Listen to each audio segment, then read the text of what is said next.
పేద మధ్యతరగతి కుటుంబాలకి ఇది శుభవార్త.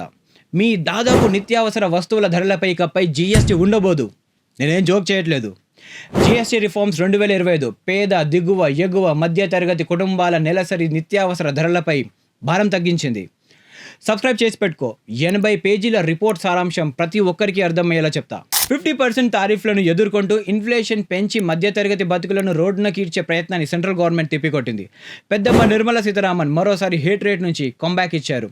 ఇంతకుముందు జీఎస్టీ వస్తు వాహనాలను కొన్ని కేటగిరీస్ చేసి 4 స్లాబ్స్ అంటే 4 రకాల జీఎస్టీ ట్యాక్స్ వేసేవారు. అది 5%, 12%, 18% అండ్ 28%. దాన్ని ఇప్పుడు 2 స్లాబ్స్ కింద కుదించి కొత్త స్లాబ్స్ అంటే 5% అండ్ 18%గా మార్చారు. వీటితో పాటు ఒక కొత్త డీమెరిట్ 40% స్లాబ్ని కూడా తెచ్చారు. దీనివల్ల మధ్యతరగతికి ఏంటి లాభం అంటే చాలానే ఉంది. ఇంతకుముందు కొన్ని వస్తు వాహనాల ధరలు జీఎస్టీ పాత స్లాబ్స్ ప్రకారం ఎంత జీఎస్టీ పడింది, ఇప్పుడు ఈ కొత్త స్లాబ్స్ ప్రకారం ఎంత జీఎస్టీ పడుతుందో వివరంగా చూద్దాం. నిత్యావసర ధరలు పాత జీఎస్టీ అండ్ కొత్త జీఎస్టీ ప్రకారం చూస్తే మొదటగా hair oil, shampoo, toothpaste, brush, Surf వీటన్నిటి మీద ఇంతకుముందు 18% జీఎస్టీ ఉండేది. ఇప్పుడు దాన్ని 5%కి తగ్గించారు. అండ్ డైరీ ప్రోడక్ట్స్ లైక్ పాలు, పెరుగు, నెయ్యి, వెన్న వీటన్నిటి మీద ఇంతకుముందు 12% జీఎస్టీ ఉండేది. దాన్ని 5%కి తగ్గించారు. అండ్ ప్రీ ప్యాకేజ్డ్ నమ్కీన్స్ లైక్ కుర్కురే, ఈ packaged foods and processing foods, beverages వీటి మీద 12% జీఎస్టీ ఉండేది. దాన్ని 5%కి తగ్గించారు. యుటెన్సిల్స్ పైన కూడా 12% నుంచి 5% తగ్గించారు. Feeding bottles, napkins and babies and clinical diapers and వీటన్నిటి పైన 12% జీఎస్టీ ఉండేది. దాన్ని 5%కి తగ్గించారు. సూయింగ్ మెషిన్ అండ్ పార్ట్స్ ఇంతకుముందు 12% ఉండేది. దీన్ని 5%కి తగ్గించారు. ఇక హెల్త్ కేర్ సెక్టార్లో individual health and life insurance మీద ఇంతకుముందు 18% జీఎస్టీ ఉండేది. ఇప్పుడు జీఎస్టీయే లేదు. అండ్ థర్మోమీటర్ పైన 18% ఉండేది. ఇప్పుడు 5%కి తగ్గించారు. మెడికల్ గ్రేడ్ ఆక్సిజన్ 12% ఇంతకుముందు జీఎస్టీ ఉండేది. దాన్ని 5%కి తగ్గించారు.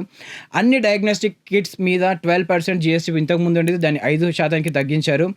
And glucometer and test strips మీద 12% ఉండేది ఇంతకుముందు. దాన్ని 5%కి తగ్గించారు. అండ్ కరెక్టివ్ స్పెక్టాకిల్స్ ఇంతకుముందు 12% జీఎస్టీ ఉండేది. దాన్ని 5%కి తగ్గించారు. ఇక ఫార్మర్స్ అండ్ అగ్రికల్చర్ విషయానికి వస్తే ట్రాక్టర్ టైర్స్ అండ్ పార్ట్స్ ఇంతకుముందు 18% జీఎస్టీ పడేది. ఇప్పుడు దాన్ని 5%కి తగ్గించారు. కొత్త ట్రాక్టర్స్కి కొనాలనుకుంటే ఇంతకుముందు 12% జీఎస్టీ పడేది. ఇప్పుడు 5% చార్జ్ చేస్తున్నారు. And specified bio pesticides, micro nutrients 12% ఉండేది ఇంతకుముందు జీఎస్టీ. దాన్ని 5%కి తగ్గించారు. Drip irrigation system and sprinklers ఇంతకుముందు 12% ఉండేది. దాన్ని 5%కి తగ్గించారు. Agriculture, horticulture and forestry machinery for soil preparation, cultivation, harvesting and threshing దీనిపైన 12% జీఎస్టీ ఉండేది. దాన్ని 5%కి తగ్గించారు.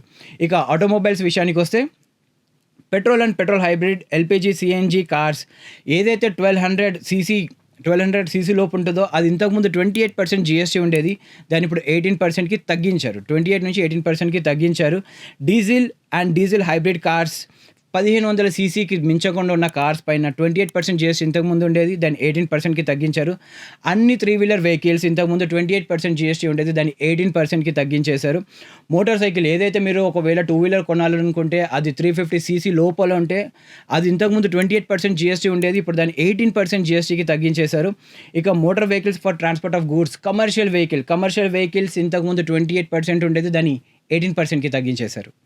Electronics and appliances, FMCG, fast moving consumer good or consumer durables వీటిలో ఎయిర్ కండిషనర్స్ కానివ్వండి, టెలివిజన్స్ కానివ్వండి, మానిటర్స్, ప్రొజెక్టర్స్ ఇలాంటివి అన్నీ ఇంతకుముందు 28% జీఎస్టీ ఉండేది. దాన్ని 18%కి తీసుకొచ్చేశారు. Dish washing machines and washing machines ఇంతకుముందు 28% ఉండేవి. దాన్ని 18%కి తగ్గించేశారు. ఇక్కడ చూస్తే ఒక పేద మధ్యతరగతి కుటుంబంలో వాడే నిత్యావసర వస్తు వాహనాల మీద జీఎస్టీ అమాంతం తగ్గించారు. మరి దేని మీద పెంచారు? లగ్జరీ అండ్ సిన్ గూడ్స్, వినోద వ్యసన ఉత్పత్తులు, సిగరెట్లు, పాన్ మసాలా, ఎరెటెడ్ డ్రింక్స్ అంటే సోడా, కోక్, పెప్సీ వంటివి, లగ్జరీ కార్లు, హై అండ్ మోడల్స్, ఇంపోర్టెడ్ వాహనాలు, alcoholic drinks like beer, wine, whisky మొదలైనవి. కొన్ని హై అండ్ లగ్జరీ వస్తువులు ఉదాహరణకు యాచ్, ప్రీమియం జ్యువెలరీ, లగ్జరీ గ్యాడ్జెట్లు. ఈ జీఎస్టీ 2.0 80 పేజీల రిపోర్ట్ ఏం చెప్తుందంటే ఇది సాధారణ ప్రజలకు రిలీఫ్. అవసరమైన వస్తువులు జీరో ట్యాక్స్, రోజువారీ ఉత్పత్తులు తక్కువ రేటు, ఎలక్ట్రానిక్స్ అండ్ వాహనాలు చవక. కానీ లగ్జరీ అండ్ అలవాటు వస్తువులు ఖరీదు అవుతాయి. మొత్తంగా ఇది వినియోగదారులకు బెనిఫిట్ ఇచ్చే రిఫార్మ్.